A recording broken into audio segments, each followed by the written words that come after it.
साथियों, आप सभी का इस प्लेटफॉर्म पर स्वागत है। यहाँ पर हम लोग बिपिन चंद्रा की जो पुस्तक है भारत का स्वतंत्रता संघर्ष, इस पुस्तक को यहाँ पर पढ़ रहे हैं और आज के दिन हम लोग इसका 8वां चैप्टर, जिसका शीर्षक है प्रेस की आज़ादी के लिए संघर्ष, इस चैप्टर को यहाँ पर कंप्लीट करेंगे। तो चलिए प्रारंभ करते हैं।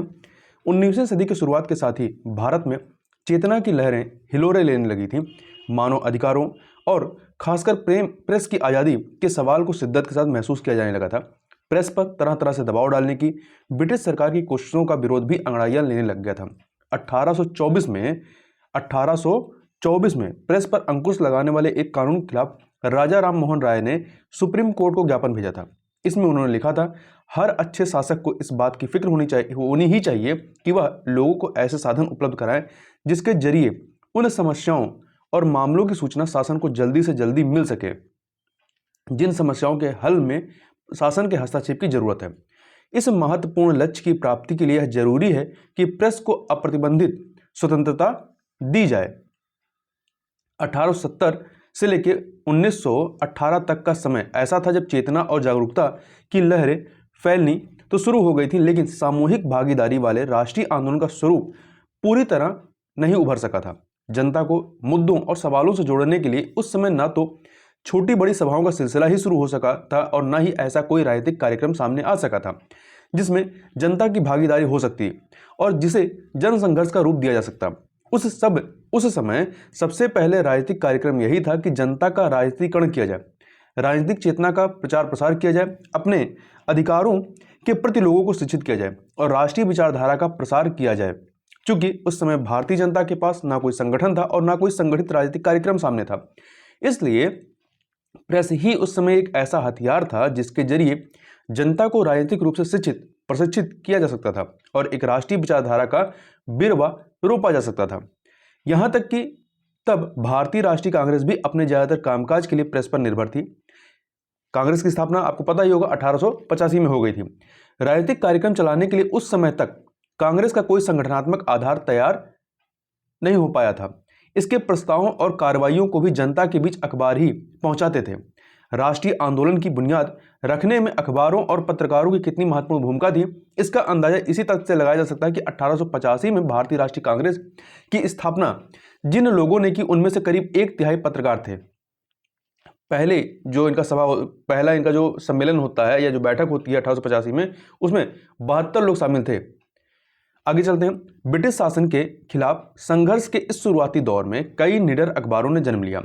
जी सुब्रमण्यम अय्यर के संपादन में द हिंदू और स्वदेश मित्रम तथा बाल गंगाधर तिलक के संपादन में केसरी और मराठा, सुरेंद्र नाथ बनर्जी के संपादन में बंगाली, शिशिर कुमार और मोतीलाल घोष के संपादन में अमृत बाजार पत्रिका, गोपाल कृष्ण गोखले के संपादन में सुधारक, N सेन के संपादन में इंडियन मिरर, दादा भाई नौराजी के संपादन में हिंदुस्तानी और एडवोकेट ऑफ इंडिया और पंजाब में द ट्रिब्यून व अखबार-ए-आम तथा बंगाल में इंद्रप्रकाश, बंग निवासी और साधारणी जैसे अखबार अस्तित्व में आए।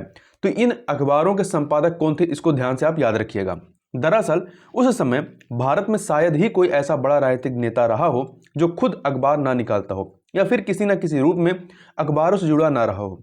अखबारों का असर सिर्फ पढ़े लिखे लोगों के बीच ही नहीं था और न ही वे शहरों और बड़े कस्बों तक सीमित थे, बल्कि इनकी पहुंच दूर दराज के गांवों तक थी। हालांकि गांवों में कोई इक्का दुक्का शिक्षित व्यक्ति ही होता था, पर अखबार पढ़कर वह उसकी चर्चा दसियों और लोगों से करता था। फिर धीरे धीरे पूरे देश में पुस्तकालयों और वाचनालयों की स्थापना की लहर चल पड़ी। अक्सर छोटी जगहों पर पुस्तकालय या वाचनालय में सिर्फ एक ही अखबार आया करता था। ऐसे पुस्तकालयों में फर्नीचर के नाम पर एक मेज या 1 या 2 बेंचें या चारपाई पड़ी होती थीं। अखबारों में लिखे छपे एक एक शब्द को लोग बहुत ध्यान से पढ़ते थे या किसी से पढ़वा कर सुनते थे और फिर उस पर चर्चा करते थे। इस तरह उस समय के अखबार लोगों को सिर्फ राजनीतिक रूप से शिक्षित ही नहीं कर रहे थे, बल्कि वह उन्हें सामूहिक भागीदारी भी सिखा रहे थे। अखबारों में छपी सामग्री को लेकर होने वाली चर्चाएं लोगों को सवालों और मुद्दों से जोड़ती थीं और उन्हें राजनीतिक भागीदारी का एहसास कराती थीं। अखबार छापना उस जमाने में व्यवसाय नहीं था और ना ही उसका किसी तरह का आर्थिक मुनाफा कमाने की गुंजाइश थी और ना ही ऐसी कोई नियत।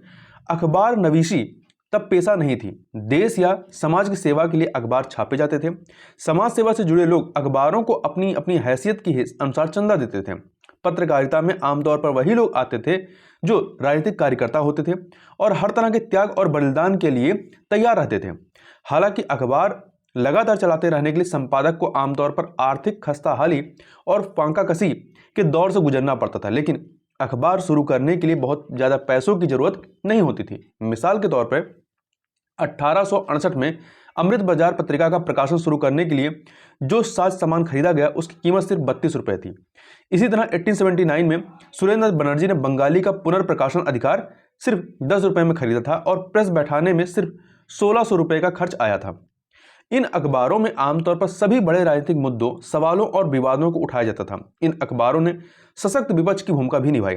आमतौर पर सभी सरकारी नीतियों और कानूनों का वे जमकर विरोध करते थे। उस समय भारतीय प्रेस का एक ही उद्देश्य था, विरोध, विरोध और विरोध। लेकिन यह विरोध छिछले स्तर का नहीं होता था, बल्कि अखबार सभी मुद्दों को गहराई और बारीकी से और बड़ी जिम्मेदारी के साथ विश्लेषित करते थे। राष्ट्रवादी पत्रकारों की भूमिका के बारे में तत्कालीन वायसराय लॉर्ड डफरिन ने मार्च 1886 में लिखा, आए दिन अंग्रेज शासकों के खिलाफ इन सैकड़ों तेज तर्रार बाबुओं का हमला बढ़ता जा रहा है। अंग्रेजों के खिलाफ ये रोज बरोज रोष, निंदा और कटु आलोचना भरती बातें लिख रहे हैं। 2-3 महीने बाद यानी मई में ही उन्होंने फिर लिखा, इसमें कोई शक नहीं है कि अखबार पढ़ने वाले लोगों के दिमाग में यह बात घर करती जा रही है कि हम अर्थात अंग्रेज सामान्यतः पूर्वी मानव जाति के और विशेषकर भारत के दुश्मन हैं। यहाँ ध्यान रखिएगा, लॉर्ड डफरिन जो है, जो उस समय वायसराय था, इसका कार्यकाल 1884 से लेकर के 88 तक रहता है और इसी के समय में आपका कांग्रेस की स्थापना होती है 1885 में। आगे चलते हैं। लेकिन अखबारों के लिए काम आसान नहीं था। वह अगर लोगों में राजनीतिक चेतना जगाने, राष्ट्रीयता की भावना का प्रचार करने, औपनिवेशिक शासन के शोषण चक्र को बेनकाब करने और उसके खिलाफ माहौल बनाने की कोशिश कर रहे थे, तो दूसरी तरफ सरकार के पास उन पर अंकुश लगाने की शक्ति थी। 1870 में ब्रिटिश सरकार ने भारतीय दंड संहिता में धारा 124A को जोड़ा, जिसके तहत भारत में विधि द्वारा स्थापित ब्रिटिश सरकार के प्रति विरोध की भावना भड़काने वाले व्यक्ति को 3 साल की कैद से लेकर आजीवन देश निकाला तक की सजा दिए जाने का प्रावधान था। बाद में इस धारा में कई और बड़े प्रावधान जोड़े गए।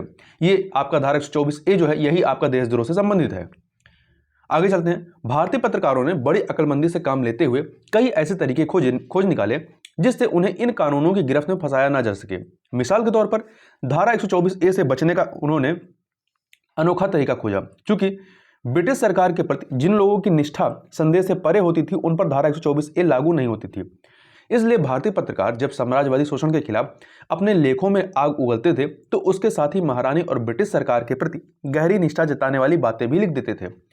भारतीय पत्रकारों ने एक और तिकड़म ढूंढ निकाली थी। लंदन से छपने वाले समाजवादी और आयरिश अखबारों में छपी साम्राज्यवादी विरोधी सामग्री वे उठाकर अपने अखबार में छाप लेते थे, या इसी तरह सुधारवादी सोच के ब्रिटिश नागरिकों की चिट्ठियां वे अपने अखबारों में छाप देते थे।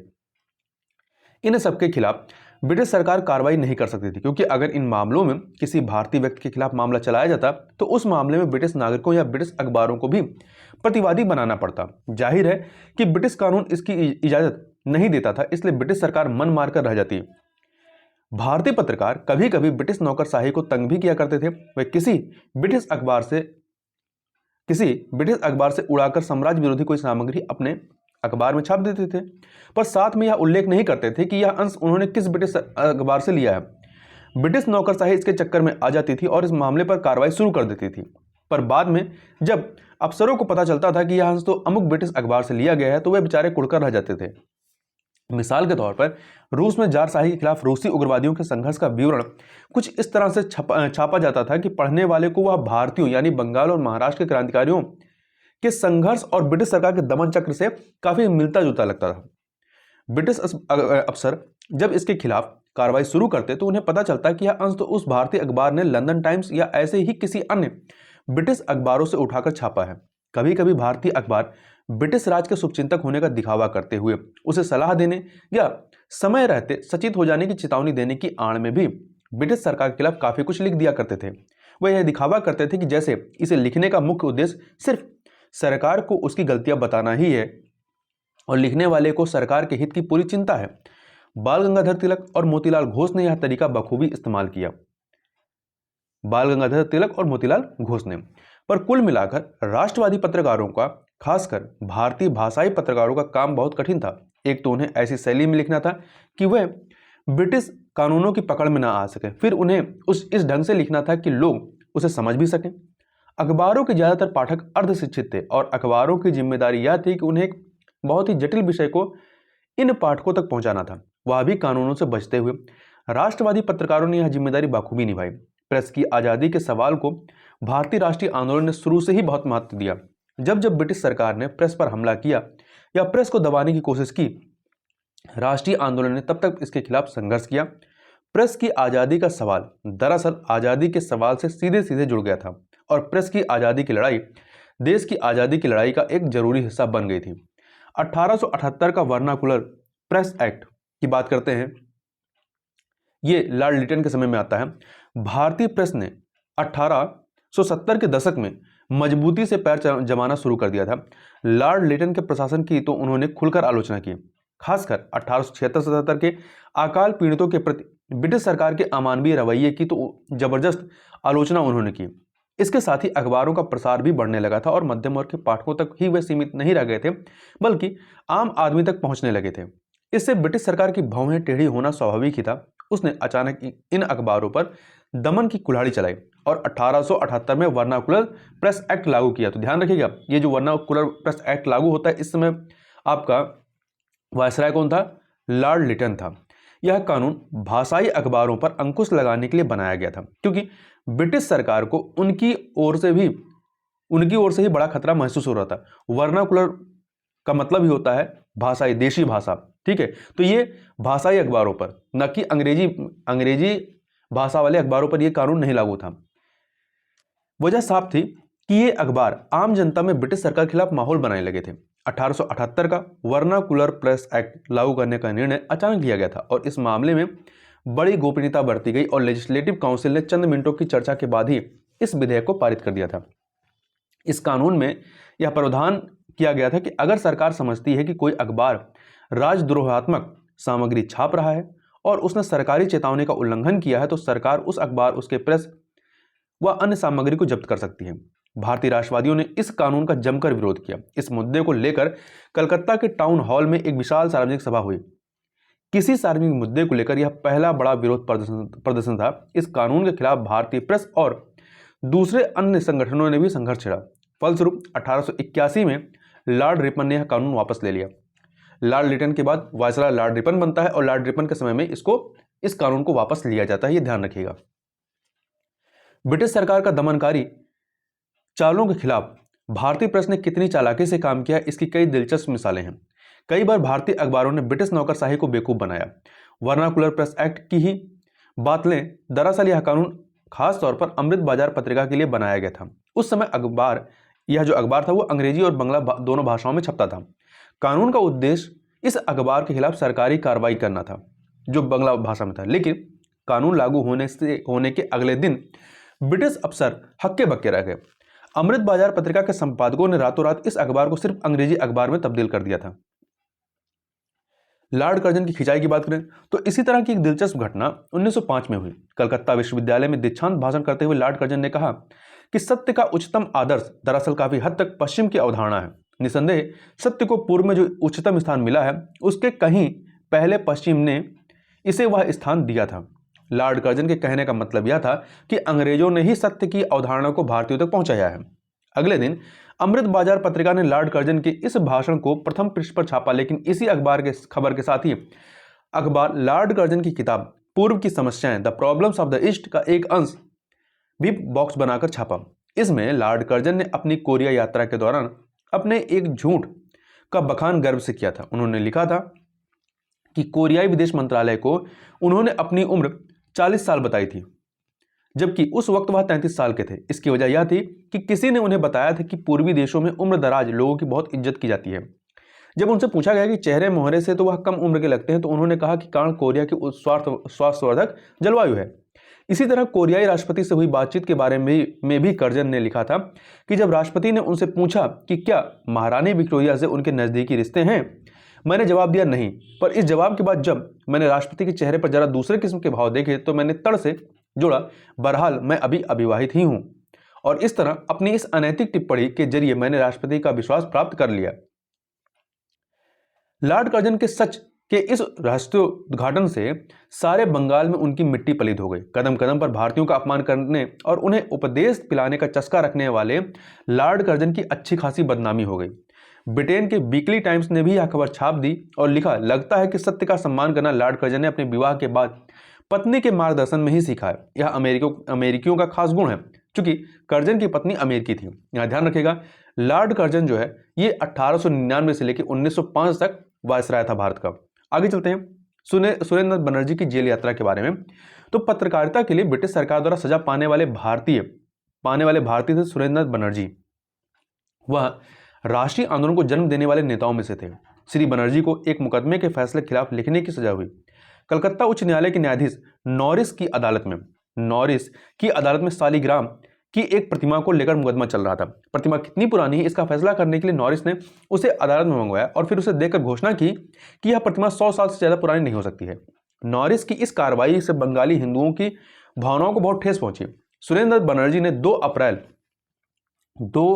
1883 को अपने अखबार बंगाली में इसके खिलाफ बहुत रोष भरे शब्दों में संपादकीय टिप्पणी लिखी। उन्होंने लिखा था कि नॉरिस ने सबूत दे दिया कि वह इस उच्च और जिम्मेदार पद के लायक नहीं है। इस युवा और नौसिखिया न्यायाधीश की सनक पर लगाम लगाने के लिए कुछ ना कुछ किया ही जाना चाहिए। इसका जो नतीजा होना था वही हुआ। उच्च न्यायालय में उनके खिलाफ अदालत की मानहानि का मुकदमा चला। इस मुकदमे की सुनवाई 5 जजों की बेंच ने की, जिसमें 4 यूरोपीय थे। 5 में से 4 यूरोपीय थे। सुरेंद्र बनर्जी को 2 मास की कैद की सजा दी गई। बेंच में शामिल भारतीय जज रोमेश चंद्र मित्र इस फैसले से असहमत थे। इस फैसले की खबर फैलते ही जनता का गुस्सा जो है भड़क उठा। कलकत्ता के जिन हिस्सों में भारतीय आबादी रहती थी वहां पूर्ण हड़ताल हो गई। छात्रों ने उच्च न्यायालय के समक्ष उग्र प्रदर्शन किया, अदालत की खिड़कियों के शीशे तोड़ डाले और पुलिस पर पथराव किया। इन छात्रों का नेतृत्व करने वालों में युवा आशुतोष मुखर्जी भी शामिल थे, जिन्होंने बाद में कलकत्ता विश्वविद्यालय के कुलपति के रूप में अत्यधिक ख्याति अर्जित की। कलकत्ता समेत बंगाल के कई इलाकों और लाहौर, अमृतसर, आगरा, फैजाबाद, पूना व अन्य शहरों में विरोध प्रदर्शनों का सिलसिला चला। कलकत्ते में शायद पहली बार खुले मैदानों में इतनी विशाल आम सभाएं हुई। तिलक और राजद्रोह के बारे में बात करें तो देखिए, आज़ादी की लड़ाई के दौर में प्रेस की आज़ादी के सवाल को लेकर के सबसे ज़्यादा जुझारू संघर्ष उग्र राष्ट्रवादी नेता बाल गंगाधर तिलक ने किया। 1856 में 1856 में जन्मे तिलक ने स्नातक उपाधि हासिल करने के बाद अपना पूरा जीवन देश सेवा में लगा दिया। जी आगरकर के साथ उन्होंने 1881 में मराठी भाषा में केसरी और अंग्रेजी में मराठा नाम से 2 अखबारों का प्रकाशन शुरू किया। यहां ध्यान रखिएगा कि केसरी जो है ये मराठी भाषा में थी, जबकि जो मराठा थी ये अंग्रेजी भाषा में। कई बार परीक्षा में प्रश्न पूछा गया है, लोग कंफ्यूज हो जाते हैं। आगे देखते हैं, 1888 में उन्होंने अर्थात तिलक ने खुद इन दोनों अखबारों का संपादन संभाला और उनके जरिए ब्रिटिश शासन के खिलाफ जनता में जागरूकता पैदा करना शुरू किया गया। साथ ही ब्रिटिश शासन के खिलाफ राष्ट्रीय आंदोलन चलाने के लिए भी जनता को प्रेरित करने का काम शुरू किया। तिलक एक निडर, साहसी और बेलाग बोलने वाले पत्रकार थे, जिनकी भाषा स्पष्ट, सरल और सीधी चोट करने वाली थी। आगे देखते हैं, तिलक ने राष्ट्रीयता की भावना का प्रचार प्रसार करने का एक और अद्भुत तरीका खोजा। सारे महाराष्ट्र में अत्यधिक उत्साह और श्रद्धा से मनाए जाने वाले गणपति महोत्सव को उन्होंने पहली बार 1893 में राष्ट्रीयता के प्रचार प्रसार का माध्यम बनाया। 10 दिनों तक चलने वाले गणपति पूजा के इस महोत्सव में गीतों, भाषणों और अन्य तरीकों से उन्होंने लोगों में राष्ट्रीय प्रेम की भावना कूट कूट कर भरी। इसके बाद 1896 में शिवाजी जयंती पर मनाए जाने वाले समारोह को भी उन्होंने इसी तरह इस्तेमाल किया और राष्ट्रीय संघर्ष के लिए युवा मराठियों को तैयार किया। तो ध्यान रखिएगा, जो गणपति पूजा थी 1893 में इन्होंने उसको शामिल किया और 1896 में शिवाजी जयंती से। इसी साल उन्होंने कपड़े पर लगे उत्पाद शुल्क के विरोध में सारे महाराष्ट्र में विदेशी वस्त्र बहिष्कार आंदोलन चलाया। कब? 1896 में। शायद वह पहले राष्ट्रवादी नेता थे जिन्होंने इस तथ्य की पहचान की कि राष्ट्रीय आंदोलन में निम्न मध्यम वर्ग, किसान, मजदूर और दस्तकार कितनी महत्वपूर्ण भूमिका निभा सकते हैं और इसलिए इन लोगों को भी कांग्रेस के साथ जोड़ा जाना चाहिए। अपने इसी लक्ष्य की प्राप्ति के लिए उन्होंने 1896-97 में पूना सार्वजनिक सभा के युवा कार्यकर्ताओं की मदद से महाराष्ट्र में कोई टैक्स नहीं अभियान चलाया। अकालग्रस्त क्षेत्रों के लिए सरकार द्वारा की गई संहिता की मराठी प्रतियां छपवाकर उन्होंने हजारों की तादाद में बंटवाई और किसानों से अपील की कि अगर अकाल कारण उनकी फसलें नष्ट हो गई हों तो वे भू राजस्व या लगान कतई अदा न करें। 1897 में पूना में प्लेग फैल गया। सरकार ने घर घर तलाशी ली ताकि रोगियों को बाकी लोगों से अलग ले जाकर अस्पताल वगैरह में रखा जा सके। प्लेग फैलने के कारण कई नेता पूना छोड़कर चले गए थे, लेकिन तिलक वहीं रहे। उन्होंने प्लेग से निपटने की सरकारी कोशिशों का समर्थन किया और खुद भी राहत कार्य शुरू किया। लेकिन प्लेग पीड़ितों के प्रति सरकारी अफसरों के बेरहम और हृदयहीन रवैये की उन्होंने कड़ू आलोचना की। सरकारी अफसरों के रवैये के प्रति जनता में जबरदस्त गुस्सा था और यह गुस्सा फूटा 27 जून 1898 को, जब चापेकर बंधुओं ने पूना की प्लेग कमेटी के अध्यक्ष रैंड और लेफ्टिनेंट आयरस्ट की हत्या कर दी। कब हत्या की थी? 1898 में। यो सरकार के प्रति जन आक्रोश 1894 से ही उभरना शुरू हो गया था। सरकार की लेवी और कर नीति, मुद्रा नीति और अकाल नीति को लेकर लोगों में खासा असंतोष था। भारतीय अखबारों ने भी इस असंतोष को स्वर दिया और सरकार पर तीखे प्रहार किए। माहौल कुछ ऐसा बनने लगा था कि राष्ट्रवादी नेताओं का रुझान धीरे धीरे संघर्ष की दिशा पकड़ता जा रहा था। जाहिर है कि ब्रिटिश सरकार को स्थिति का पूरा एहसास था और वह भारतीय प्रेस को सबक सिखाने का मौका तलाश रही थी। महाराष्ट्र में तिलक एक ऐसी हस्ती थे जो जुझारू संघर्ष की जमीन तैयार कर रहे थे और उग्र राष्ट्रवादियों में सबसे अग्रणी गिने जाते थे। उनकी पत्रकारिता भी बहुत मुखर थी। लोगों पर उनका जबरदस्त असर था। रैंड की हत्या से सरकार को बहाना मिल गया। ब्रिटिश स्वामित्व वाले अखबारों और नौकरशाही ने तिलक के खिलाफ तूफान खड़ा कर दिया। रैंड की हत्या को लेकर आरोप लगाया गया कि तिलक के नेतृत्व में पूना के ब्राह्मणों ने यह साजिश की थी। सरकार ने पूरी कोशिश की कि तिलक को सीधे सीधे इस हत्याकांड के लिए जिम्मेदार ठहरा दिया जाए, लेकिन उनके खिलाफ वह कोई सबूत ही नहीं जुटा सकी। फिर तिलक ने अपने अखबार के जरिए इस हत्याकांड की निंदा भी की थी और कहा था कि यह पागलपन की हद है, लेकिन साथ ही इस मामले में उन्होंने सरकारी रवैये की आलोचना भी की और कहा कि यह प्रेस का बुनियादी काम है कि वह गलत बातों को उजागर करे और लोगों को यह बताए कि उन्हें अपने अधिकारों के लिए किस तरह लड़ना चाहिए। सरकार ने फैसला किया कि तिलक को भारतीय दंड संहिता की धारा 124A के तहत राजद्रोह के अभियोग में गिरफ्तार कर लिया जाए, क्योंकि वह लोगों में सरकार के प्रति नफरत फैला रहे हैं। 27 जुलाई 1897 को तिलक गिरफ्तार कर लिए गए।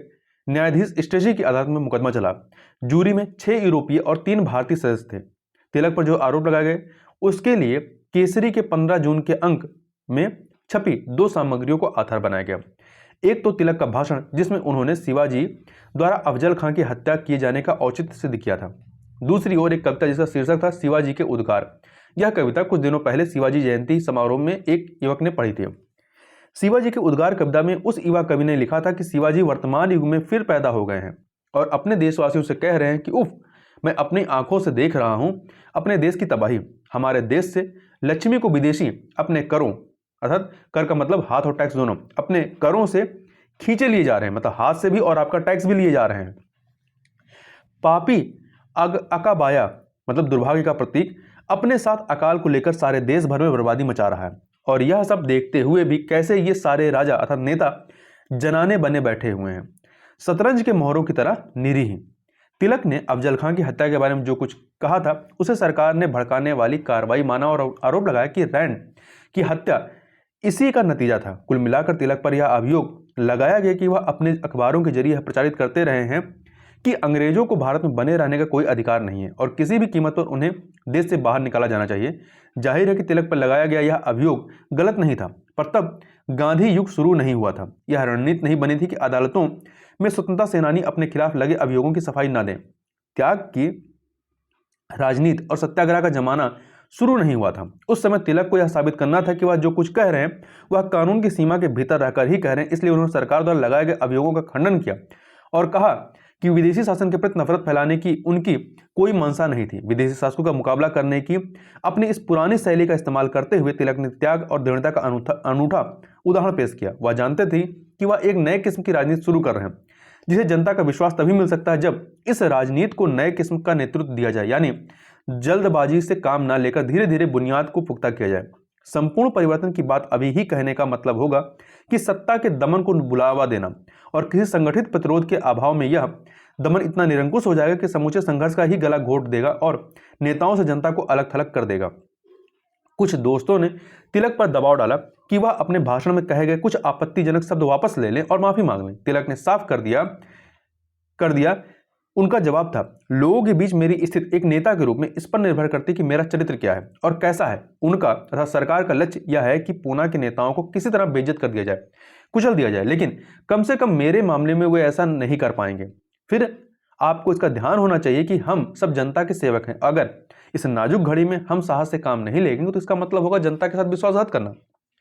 तिलक के मुकदमे में जूरी ने 6-3 मतों से मतलब 6 पक्ष में और 3 विरोध में मतों से तिलक को अपराधी ठहराया। तीनों भारतीय सदस्यों की राय में तिलक ने अपराध नहीं किया था, पर न्यायाधीश स्टेची और जूरी के 6 यूरोपीय सदस्यों के इरादे तो कुछ और ही थे। तिलक को 18 महीने कड़ी कैद की सजा दी गई, वह भी तब जबकि तिलक बंबई धारा सभा के सदस्य थे। इसी तरह बंबई प्रेसिडेंसी के कई अन्य संपादकों को भी विभिन्न मामलों में कड़ी सजाएं दी गई। तिलक को सजा दिए जाने के फैसले का देश भर में जबरदस्त विरोध किया गया। राष्ट्रवादी अखबारों और राजनीतिक संगठनों ने मानव अधिकारों और प्रेस की आज़ादी पर हुए हमले के खिलाफ देशव्यापी आंदोलन छेड़ दिया। इस संघर्ष में वह लोग भी साथ थे जो तिलक की थोड़ी बहुत आलोचना भी किया करते थे। कई अखबारों ने अपने प्रथम पृष्ठ पर चारों तरफ काली पट्टियां और कई अखबारों ने विशेष संस्करण निकाले जिसमें प्रेस की आज़ादी के लिए तिलक के संघर्ष की सराहना की गई।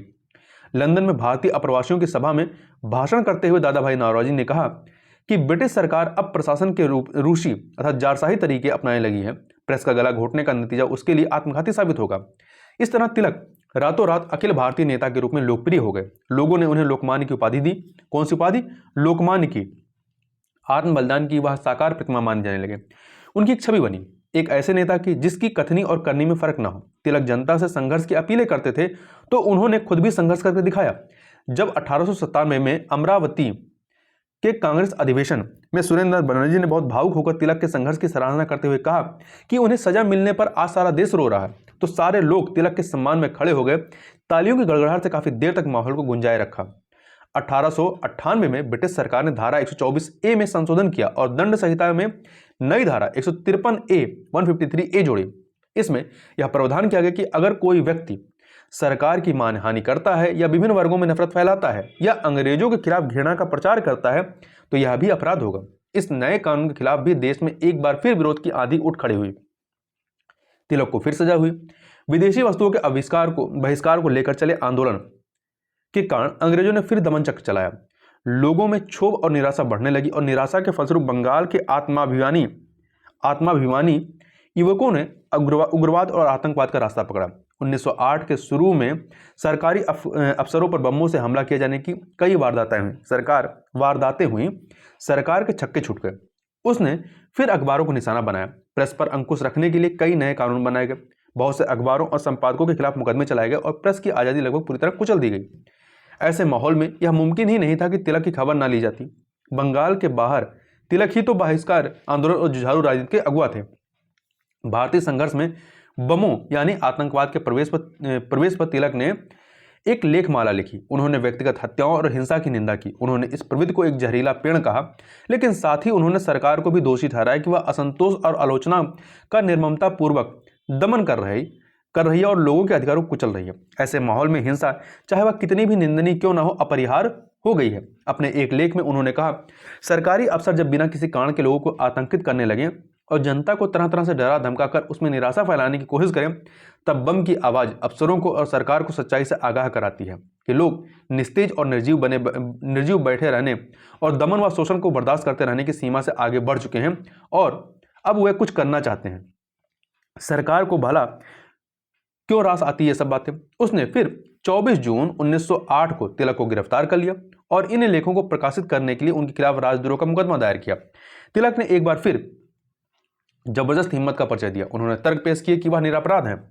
दरअसल उन्हें यह सब पहले से ही पता था। उनके एक दोस्त पुलिस अफसर ने उन्हें आगाह कर दिया था कि वह गिरफ्तार किए जाने वाले हैं, इसलिए होशियार हो जाएं। तिलक यह सुनकर हंस पड़े और उन्होंने अपने शुभचिंतक मित्र से कहा कि सरकार ने तो पूरे देश को ही एक विशाल जेल में बदल कर रख दिया है। हम सभी लोग कैदी ही तो हैं। हाँ, जेल जाने का मतलब सिर्फ यह होगा कि आप एक बड़े कमरे से एक छोटी कोठरी में पहुंचा दिए गए। अदालत में तिलक ने सवाल उठाया। यहाँ सवाल तिलक का नहीं है। सवाल कि क्या सरकार वाकई प्रेस की आज़ादी के प्रति ईमानदार है? क्या वह भारत में भी प्रेस को उतनी आज़ादी देने को तैयार है जो आज़ादी इंग्लैंड में प्रेस को मिली हुई है? बहरहाल इस अदालती बहस का जो नतीजा होना था वही हुआ। जूरी के 2 भारतीय सदस्यों की असहमत के बावजूद तिलक को अपराधी ठहराया गया। इसकी व्यापक प्रतिक्रिया हुई। अखबारों ने घोषणा की कि तिलक का अनुकरण करते हुए वह भी जी जान से प्रेस की आज़ादी के लिए संघर्ष करेंगे। 22 जुलाई को तिलक को सजा सुनाई गई। उस दिन बंबई के सारे बाजार बंद रहे और एक हफ्ते तक यह बंद जारी रहा। बंबई की सभी 80 कपड़ा मिलों और रेल मजदूरों ने 6 दिन की हड़ताल की। पुलिस ने जब मजदूरों को काम पर वापस भेजने के लिए मजबूर किया तो मजदूरों ने उसका जमकर विरोध किया। पुलिस और मजदूरों के बीच कई जगहों पर संघर्ष हुआ। ब्रिटिश सरकार ने मजदूरों के दमन के लिए सेना बुलाई। 16 मजदूर मारे गए और लगभग 50 मजदूर गंभीर रूप से घायल हुए। मजदूरों के इस संघर्ष की सराहना लेनिन ने भी की कि भारत का मजदूर वर्ग अब राजनीति में सक्रिय हिस्सा लेने लगा। ये रूस के नेता थे। ब्रिटिश सरकार जो है लगातार प्रेस का गला घोटने की कोशिश करती रही। तिलक के मामले में उसने जो कुछ किया था उसकी पुनरावृत्ति तिलक के राजनीतिक उत्तराधिकारी गांधी के खिलाफ चले मुकदमे में हुई। गांधी जी ने यंग इंडिया में कुछ लेख लिखे थे। इन लेखों के लिए ब्रिटिश सरकार ने 1922 में उन पर धारा 124A के तहत राजद्रोह के अभियोग में मुकदमा चलाया और उन्हें भी तिलक की तरह 6 साल कैद की सजा सुनाई गई। 6 साल की कैद की सजा सुनाई गई। गांधी जी ने सजा सुनकर जवाब दिया, आप लोगों ने लोकमान्य बाल गंगाधर तिलक के खिलाफ चले मुकदमे की पुनरावृत्ति कर मेरा सम्मान किया है। मैं सिर्फ यह कहना चाहता हूं कि मेरे लिए यह सबसे अधिक गर्व और प्रतिष्ठा की बात है कि तिलक के साथ मेरा नाम भी जुड़ गया। तिलक और गांधी जी के खिलाफ चले मुकदमों में बस यही फर्क था कि गांधी जी ने अपने खिलाफ लगाए गए अभियोगों को स्वीकार किया था, जबकि तिलक ने अभियोग का खंडन किया था। दरअसल यह फर्क बताता है कि 1908 से 1922 तक आते आते राष्ट्रीय आंदोलन के स्वरूप और संघर्ष के तरीकों में कितना फर्क आया था। राष्ट्रीय आंदोलन को इस पड़ाव तक पहुंचाने में तिलक की राजनीति और पत्रकारिता का योगदान अविस्मरणीय है। तिलक जी का देहांत जो है अगस्त 1920 में हो गया था। तो इस प्रकार से यह चैप्टर यहाँ पर कंप्लीट होता है। तो इस वीडियो में बस इतना ही। मिलते हैं नेक्स्ट वीडियो में, तब तक के लिए बहुत बहुत धन्यवाद।